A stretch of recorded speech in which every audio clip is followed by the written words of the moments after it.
दर्शकों, अप्रैल का महीना जल्दी शुरू होने जा रहा है और हम ये जरूर जानना चाहेंगे ये महीना हमारे लिए कैसा जाएगा। जो भी ग्रह गोचर की स्थिति बनेगी या उसमें कुछ परिवर्तन देखने को मिलेगा तो उसका क्या परिणाम हमारे जीवन में पड़ेगा, ये हम समझेंगे इस वीडियो में। हरे कृष्ण दर्शकों, वैदिक एस्ट्रोकेज में आपका स्वागत है। मैं ज्योतिष आचार्य पूजा। हमारी मासिक राशि फलादेश की श्रृंखला में हमने अब तक आपको 5 राशियों के बारे में बता चुके हैं। आज की इस वीडियो में चर्चा करेंगे हमारी छठी राशि कन्या राशि के बारे में। यानी कन्या राशि के जातकों के लिए अप्रैल का महीना कैसा रहेगा, जो ग्रह गोचर की स्थिति बनेगी आपके स्वास्थ्य में किस प्रकार का प्रभाव डालेंगी, क्या समस्या में इसका समाधान आपको देखने को मिलेगा, साथ ही शिक्षा और करियर में किस प्रकार का उतार चढ़ाव आपको देखने को मिलेगा और क्या सावधानी आपको बरतनी होगी।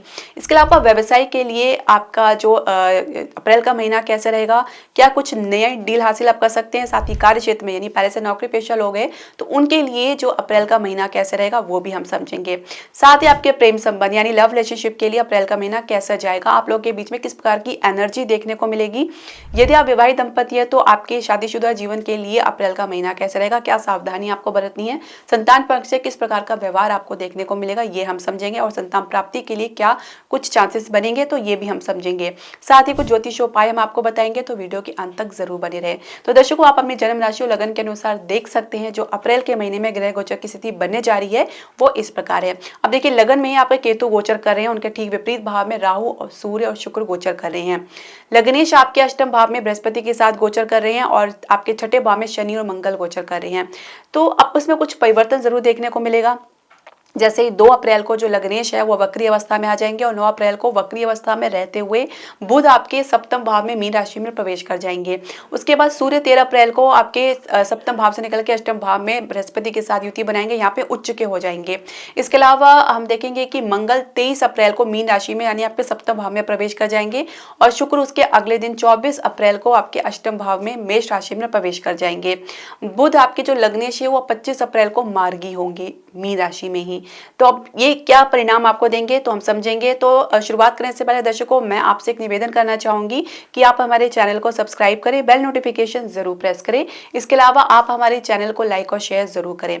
तो स्वास्थ्य की यदि हम बात करें तो क्योंकि शनि आपके पंचमेश है के छठे भाव में गोचर करे तो निश्चित तौर से आपका पाचन अभी पूरी तरीके से दुरुस्त तो नहीं रहेगा। साथ ही मंगल भी गोचर कर रहे हैं तो निश्चित तौर से आपको कंधे की समस्या देखी जा सकती है, कुछ कंधे में कुछ सूजन या खिंचाव की समस्या देखी जा सकती है, कानों में भी कुछ दिक्कत आपको हो सकती है, पैरों में कुछ समस्या बनी हुई है। ये छोटी मोटी समस्या आपको जरूर इसमें उतार चढ़ाव देखने को मिलेगा। साथ ही क्योंकि जो मंगल है आपके अष्टम भाव के स्वामी यहाँ पे बैठ के विपरीत राज्यों का निर्माण भी कर रहे हैं तो कुछ स्किन से रिलेटेड प्रॉब्लम या घबराहट कुछ इस प्रकार की समस्या भी देख सकते हैं। हालांकि इससे आप बाहर भी निकलेंगे, जो भी समस्या आपको देखने को मिलेगी उससे आप बाहर भी निकलेंगे। लग्नेश का अष्टम भाव में होना तो निश्चित तौर से शुरुआत थोड़ी आपको सावधानी बरतनी है। धीरे धीरे स्थिति में सुधार देखने को मिलेगा, लेकिन क्योंकि जो बुध है वो आपके मार्च के अंत तक यानी अप्रैल के लास्ट तक वक्री अवस्था में रहेंगे तो बहुत ही आपको सुधार जो है बहुत ही सावधान आपको देखने को मिलेगा। कोई सुधार की अपेक्षा करें तो अभी फिलहाल उसमें उतार चढ़ाव देखने को मिल सकता है। साथ ही केतु आपके लगन में गोचर कर रहे हैं और राहु आपके सप्तम भाव में सूर्य और शुक्र के साथ, तो निश्चित तौर से एक कह सकते हैं तनाव की स्थिति, मति भ्रम की स्थिति, मन उच्चाटन होना, हर किसी के साथ सामंजस्य ना बैठना और बहुत जल्दी आपके हर चीज का निर्णय लेना, तो इस प्रकार की स्थिति आपको देखने को मिल सकती है। तो कुल मिला के शांति बनाए रखें, हो सके तो मेडिटेशन जरूर करें क्योंकि बिना मेडिटेशन ध्यान के आप हमेशा तनावग्रस्त ही रहेंगे। अब बात करेंगे आपके शिक्षा और करियर की। पंचमेश शनि आपके छठे भाव में मंगल के साथ गोचर कर रहे हैं तो शिक्षा के अलावा अन्य गतिविधियों में भी आप दिलचस्पी लेते नजर आ रहे हैं, कुछ अच्छी सफलता आपको देखने को मिलेगी। इसके अलावा कॉम्पिटिशन में स्थान से बाहर आपको जाना पड़ सकता है। कैंपस प्लेसमेंट में फिलहाल अभी आपको काफी उतार चढ़ाव देखने को मिल सकता है, कुछ अचानक लाभ की स्थिति भी देखने को मिल सकती है या कुछ गिरावट भी देखने को मिल सकता है। तो दोनों तरीके की आपको जो है देखने को मिल सकता है। लेकिन विदेश के लिए प्रयास करें तो आपके लिए कुछ अच्छी खुशखबरी अप्रैल के महीने में जरूर मिल सकती है।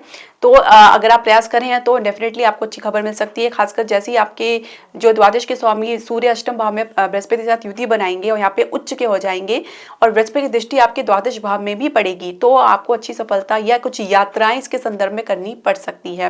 तो पूरे मन के साथ प्रयास करें। इसके अलावा करियर की शुरुआत करने जा रहे हैं तो बहुत ही उतार चढ़ाव के साथ आपको देखने को मिल सकता है। दशमेश आपके लग्नेश की पोजीशन बुध की अभी फिलहाल सही नहीं है। एक तो वक्री अवस्था में, दूसरा वक्री अवस्था में रहते हुए वो आपके सप्तम भाव में प्रवेश कर जाएंगे। तो बहुत ज़्यादा आपको कह सकते हैं संघर्ष करने के बाद ही कुछ आपको कुछ ऑफर मिल सकते हैं। उसमें भी एक स्थिरता की कमी देखी जा सकती है। बार बार इस प्रकार का आपको आभास होगा, एहसास होगा कि आपको ये जगह जल्दी छोड़नी है या आपको कहीं और ज्वाइन करना है। इस प्रकार का कुछ कह सकते हैं कि असहजता देखी जा सकती है अप्रैल के महीने में। मास के अंत, अप्रैल के अंत के बाद ही कुछ स्थिति में सुधार आपको देखने को मिलेगा। तब तक कोई भी ऐसा निर्णय ना ले। साथ ही कुछ अगर आपको समझौते के साथ कुछ ऑफर आपको मिल रहा है तो बहुत ही सोच समझ के आपको लेना होगा। हो सके तो कुछ समय इंतजार करें तो स्थिति आपके पक्ष में जरूर बनेगी। इसके अलावा अगर हम बात करें आपके कार्य क्षेत्र, यानी जो पहले से नौकरी पेशा लोग हैं उनके लिए भी कैसा रहेगा, देखिए बात वही है। आपके लग्नेश और आपके दशमेश दोनों ही अभी वक्री अवस्था में होंगे। आपके अष्टम भाव में, उसके बाद सप्तम भाव में प्रवेश करेंगे। तो आप अपना काम बढ़ाना चाहेंगे लेकिन कोई ना कोई गतिरोध देख सकते हैं, कुछ अवरोध देख सकते हैं, बात बनते बनते बिगड़ सकती है या कई बार प्रयास करने के बाद ही कुछ आपको राहत देखने को मिलेगी। साथ ही कुछ आपको अधिकारी के साथ गलतफहमी हो सकती है किसी बात को लेकर। कोई महिला अधिकारी तो बहुत ही सावधान रहने की आपको आवश्यकता है। कुछ मति भ्रम की वजह से कुछ गलत निर्णय भी ले सकते हैं, क्योंकि यहाँ पे जब जो आपके बुध है, लग्नेश है, सप्तम भाव में राहु के साथ युति बनाएंगे और शुक्र भी रहेंगे। उसके बाद शुक्र हालांकि आपके अष्टम भाव में प्रवेश कर जाएंगे, लेकिन फिर भी कुछ ना कुछ गलतफहमी या ओवर कॉन्फिडेंट के चलते, अति आत्मविश्वासी होने की वजह से आप किसी समस्या में पड़ सकते हैं। तो बहुत ही सावधान रहने की आपको आवश्यकता है। कुछ परिस्थिति आपके सामने ऐसी बन जाती है जिसके सामने आप अपने आप को असहज या हताश महसूस कर सकते हैं। व्यवसाय की बात करें यानी आपके बिजनेस की बात करें तो अच्छी शुरुआत देखी जा सकती है। देखिए उच्च के शुक्र आपके सप्तम भाव में गोचर कर रहे हैं, राहु भी है और सूर्य भी है, तो सरकारी अवरोध तो दूर होगा। साथ ही कुछ अच्छी आपको ऑफर मिल सकते हैं, एक लंबी डील या बड़ी डील हासिल कर सकते हैं। इसके अलावा आपको अगर हम बात करें रियल एस्टेट में तो कुछ उतार चढ़ाव देखने को जरूर मिलेगा, लेकिन लाभ की स्थिति भी मिल सकती है। आप हर प्रकार से शंकित नजर आ रही है क्योंकि केतु आपके लगन पे गोचर कर रहे हैं। तो जो भी आपको अगर लाभ भी मिलेगा तो उसमें भी आपको असंतुष्ट देखने को मिलेगा।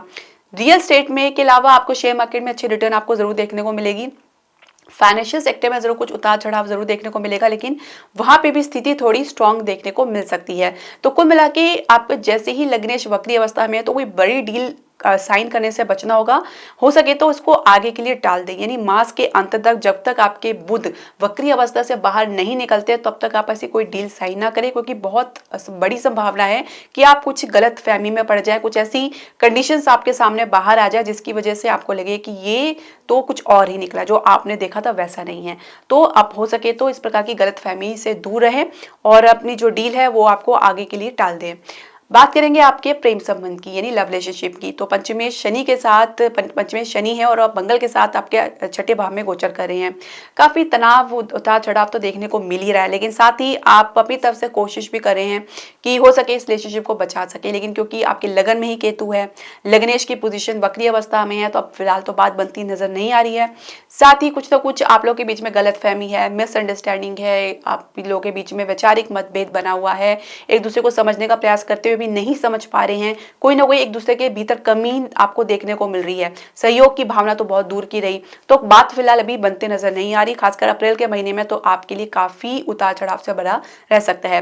विवाह की चर्चा भी आपको कुछ खास सफलता देखने को नहीं मिलेगी। आप ही खुद ही इस प्रकार से, इस परिस्थिति से आपका मन जो है उच्चाट रहेगा, यानी आप चाह कर भी अपने भीतर जो है उस स्थिति को समझ नहीं पाएंगे कि आप चाहते क्या हैं। विवाह की चर्चा अगर वैसे परिवार में चल रही है तो फिलहाल भी कुछ समय लग सकता है इसको कंफर्म होने में। आपकी तरफ से सहयोग की कमी जरूर देखी जा सकती है। अब विवाहित दंपत्ति की बात करें तो निश्चित तौर से कुछ जो कह सकते हैं आपके जीवन साथी अपनी ही कल्पनाओं में रह सकते हैं, कुछ आपके सामने हाई फाई डिमांड भी कर सकते हैं जिसमें खर्चा काफी करना पड़ सकता है और आपका रवैया जो है काफी उदासीन रहने वाला है, यानी आपके भीतर कुछ कह सकते हैं हाई ऊर्जा की कमी देखी जा सकती है, कुछ आप कह सकते हैं एक्टिवनेस नहीं देखा जा सकता और यही वजह है कि आप लोगों के बीच में एक तालमेल में बड़ा गैप देखा जा सकता है। तो एक गलतफहमी के भी प्रबल संकेत है।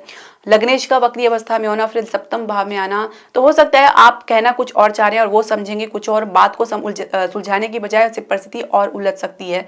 मास के अंत तक आप जो है धैर्य बना के रखें, किसी बात की कोई जल्दबाजी ना दिखाएं। इसके अलावा संतान प्राप्ति के लिए कुछ आपको उतार चढ़ाव तो जरूर देखने को मिल रहा है, तो आपको उसको लिए बृहस्पति का जो है उपाय जरूर करना चाहिए। साथ ही अपने लग्नेश को भी मजबूत करें। संतान से आपको दोनों संतोष और असंतोष दोनों प्राप्त हो सकते हैं। संतान के स्वास्थ्य का आपको विशेष ध्यान रखना होगा। उपाय में आपको प्रत्येक बुधवार को गणपति जी को 21 दुर्वा घास चढ़ाना है। 21 या 11 दुर्वा घास जरूर चढ़ाएं। ओम श्री गणेश नमः का जाप करें। साथ ही ओम नमो भगवते वासुदेवाय नमः का 108 बार नित्य जाप करें। यह आपके लग्नेश और सप्तमेश दोनों के लिए बहुत ही कल्याणकारी साबित होगा और इसकी चमत्कारी लाभ आपको देखने को मिलेगा। दर्शकों, आपके जो भी प्रश्न, सजेशन या राय है, आप हमारे कमेंट बॉक्स में जरूर डालें। हरे कृष्णा।